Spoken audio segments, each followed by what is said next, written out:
Hello, and welcome to the 5th lesson of your free guided tour of Chapter 1. My name is Jenna, and I'll be taking this lesson, as James has a day off today. So far this course has actually covered quite a lot of material, and there is plenty more to come. Lesson 1 covered the importance of storytelling, and using stories to communicate, and connect with, our target audience. In Lesson 2, we looked at the old broadcast paradigm. Lesson 3 was the long one, which took an in-depth look at the history of the internet and how we arrived at where we are today, and the power shift away from the marketer to the consumer. In Lesson 4, the last lesson, we talked about the market orientation, and why it is important for us, as small business owners, in particular, to build long-term relationships with our customers. In this lesson we'll take a look at how search engines have contributed to the change in consumer behavior, so let's get started. Marketers go to enormous lengths to understand how their consumers behave. Many years ago, Procter & Gamble, a leading consumer goods manufacturer, and owners of many popular brands, identified a three-step process they claimed all our buyers went through. These are stimulus, shelf, and experience. As shown in Figure 1.4, on page 23, of Chapter 1. Consumers would initially have some kind of stimulus, such as seeing an advert on TV or in a magazine, or needing to solve a specific problem, which sparked some interest in a particular product. Initial interest may also be sparked by word of mouth by talking to someone.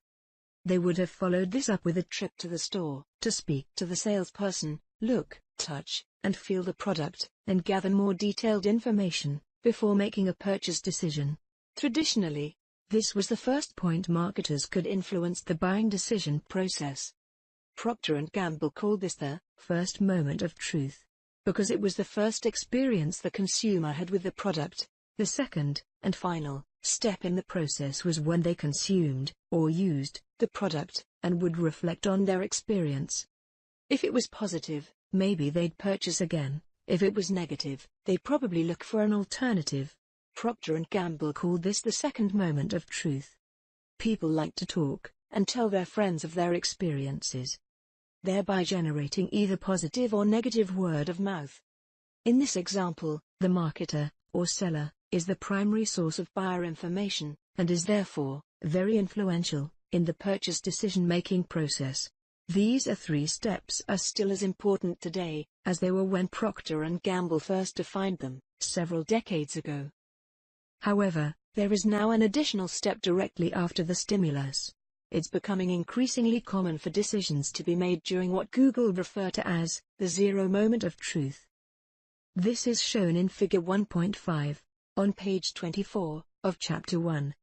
There are many factors that can influence the buyer at the zero moment of truth, ranging from what the manufacturer and retailers have to say about their product, to what other consumers have said, by sharing their thoughts on the many review and social media sites across the internet.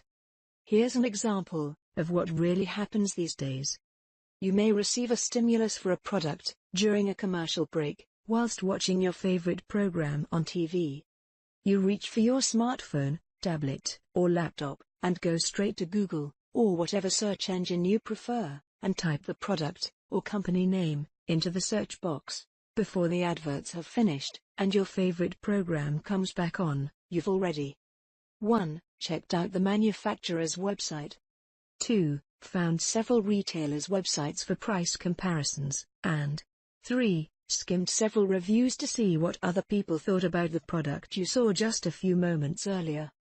Literally, within a matter of minutes, you have collated a significant amount of information, and already formed an opinion, all of which may shape your purchase decision. And without even getting out of your armchair. The real significance here, as far as we are concerned as marketers for our own small businesses, is that other consumers, not the manufacturers or retailers, become the primary source of buyer purchase decision-making information.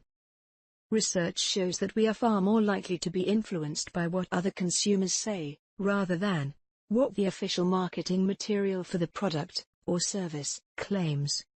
Whatever the stimulus, The next step in the information gathering process is likely to involve a battery-powered device connected to the internet, rather than wearing out shoe leather, walking to the nearest store. That's it for this lesson. I hope by now, you are beginning to appreciate many of the things you need to think about when trying to promote and market your own small business, and why the old way of doing things, before the internet, are no longer totally valid, and why we need a new approach to marketing in the digital age. Everything we have covered in this lesson can be found on pages 23 to 26 of Chapter 1. And, like James, I encourage you to read Chapter 1 as you follow this mini-course. I, for one, find Chris's book very easy to read, and it is actually quite entertaining for a marketing book. As always, if you have any questions or comments, then please do leave them in the comments box below. In the next lesson, we'll take a look at alternative approaches to marketing your business, and the core concepts of the 21st century marketing system. Goodbye for now, and happy reading.